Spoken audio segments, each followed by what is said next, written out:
And the best form of education is knowledge of the ancient wisdom of life itself and the place that we actually occupy in that life.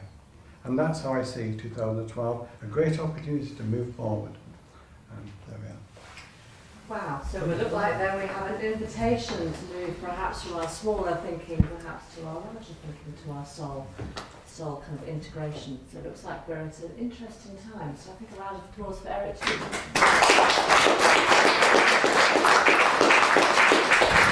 Ooh, this is fun, isn't it? Right. Brian, the floor is yours. Okay, well, I don't think I've got anything different to say. I'll try and say it differently, though. And I didn't know that I was going to be asked to say anything about the year we're in. I thought I'd just sit here and perhaps answer the odd question. But in planning my courses for the year, I have to think of some sort of theme, some sort of idea. I have to get the feel of the year. So what occurred to me was that people this year would have to let go of the thing they thought they couldn't live without. The thing you couldn't live without, the idea, the thought, whatever sustained you, whatever saw you through, you have to let go of. Because you have to go through the 0 point field, the zero state. It's the year of facing nothingness, in a way. And I've got a very helpful image to share with you. You might have seen something similar on the television, and it reminded me of something that I've known for a long time. If you take a primitive life form like a sponge, and it's one of the most primitive life forms there are, it's a conglomeration, a gathering of single cells. They don't share a nervous system and they don't share a circulatory system, and yet there are advantages for them simply by being together, by living in a community. If you take a sponge and put it in a blender,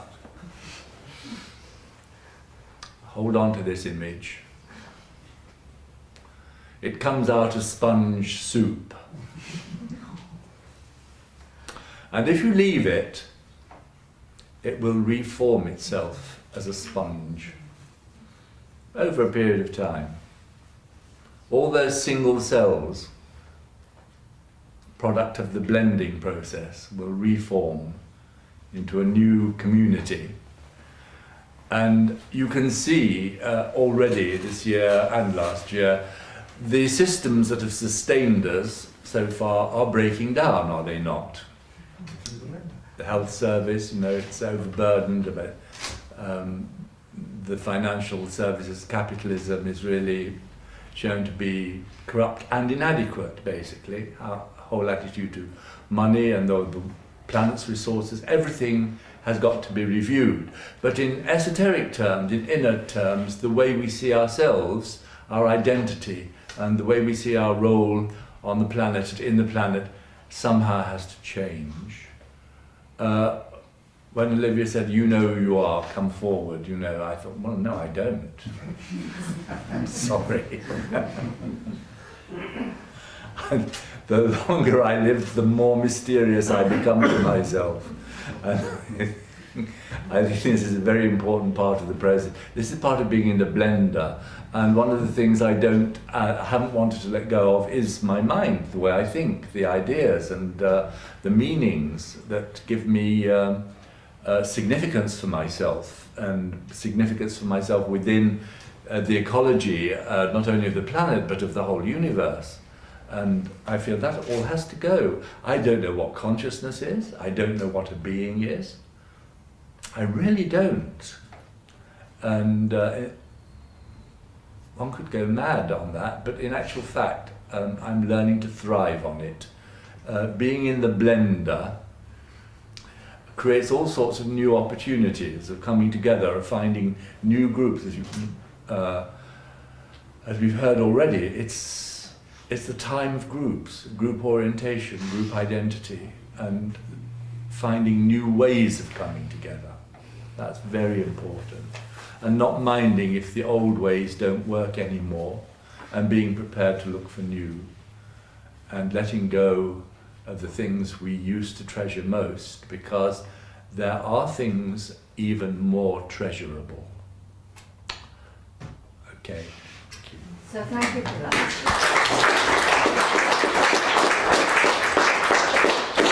Spontaneous applause there. So we have an invitation either to step into the blender or perhaps to be able to transcend the blender. It's an invitation nonetheless. So let me pass you over now to Manjit. Hi, and thank you so much for inviting me here tonight as well. So I don't know what you're going to make of all this, but so I was lucky enough to go to the Mayan Calendar 2012 conference in 2010, and it was actually held in Mexico, in the area where the Mayans used to live. And all of the top people from around the world gathered to do talks on this topic of what's going to happen in 2012, including Jose Arguelles, who, as you probably know, is one of the people who put about this idea, first popularised this idea that the Mayan calendar is going to end in 2012 and what that could mean.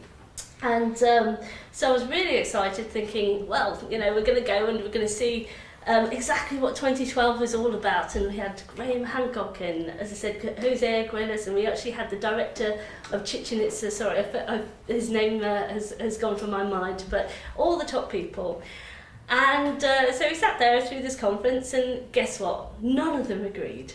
None of them agreed, and they also actually, they didn't agree with each other, and they didn't say anything specific, really, about what they felt was going to happen in this year. Including the guy that was the director of Chichen Itza, who has been there for 12 years, who's trained with a shaman as well as having this very prestigious job. And speaking to the Mayan people rounded about, and whilst we were there, we had a bit of a holiday as well. This is my partner James, we were there together. And so we had a bit of a holiday, and so I was speaking to people, like, I went and I think I got a manicure at one point, and just speaking to people round and about. And it was very clear that the identity has been lost to the Mayan people. And whatever knowledge and wisdom that they had has become mixed up with Catholicism, that their identity is definitely more Catholic than it is to do with their ancient heritage. So for various reasons, I think, speaking to a lot of the Mayan people, a lot of them are sort of got amnesia about their past, which is very unfortunate. But what that means is there's no real agreement. There was no real agreement at this conference as to what 2012 meant. So I've got my own thoughts, which I might share with you, if that's okay. And so Olivia introduced me as an author and a speaker.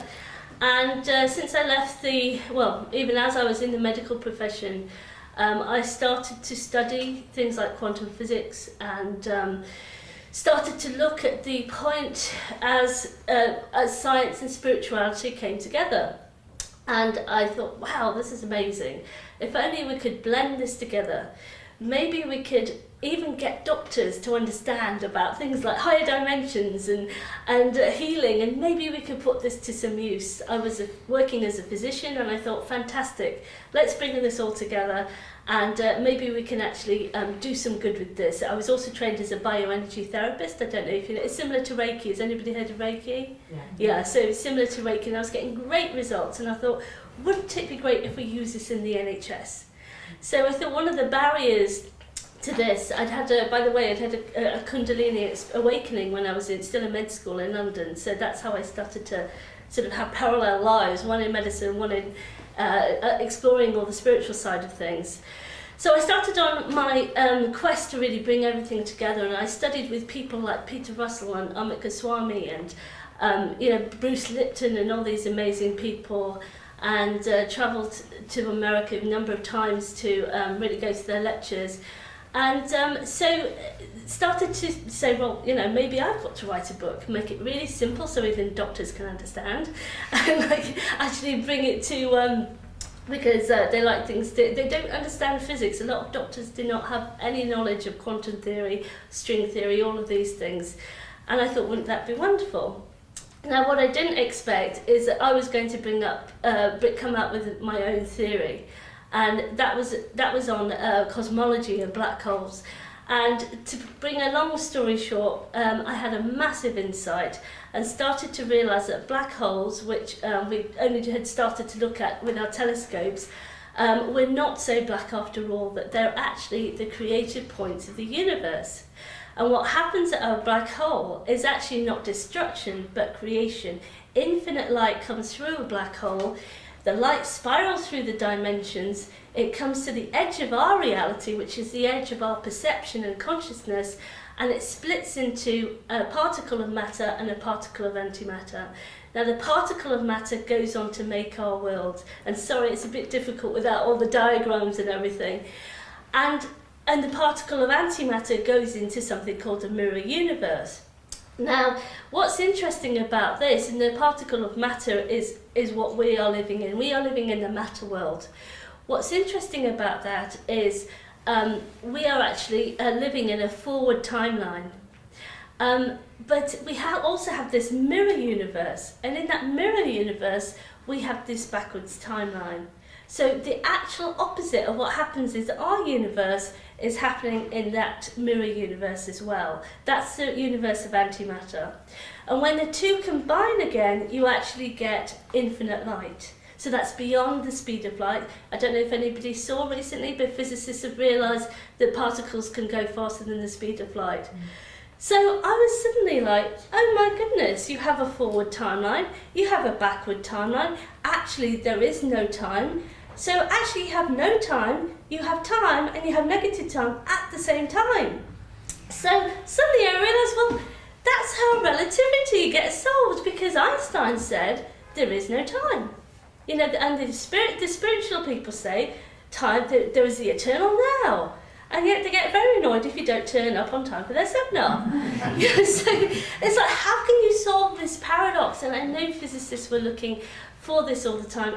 There is a timeline, but it's below the speed of light.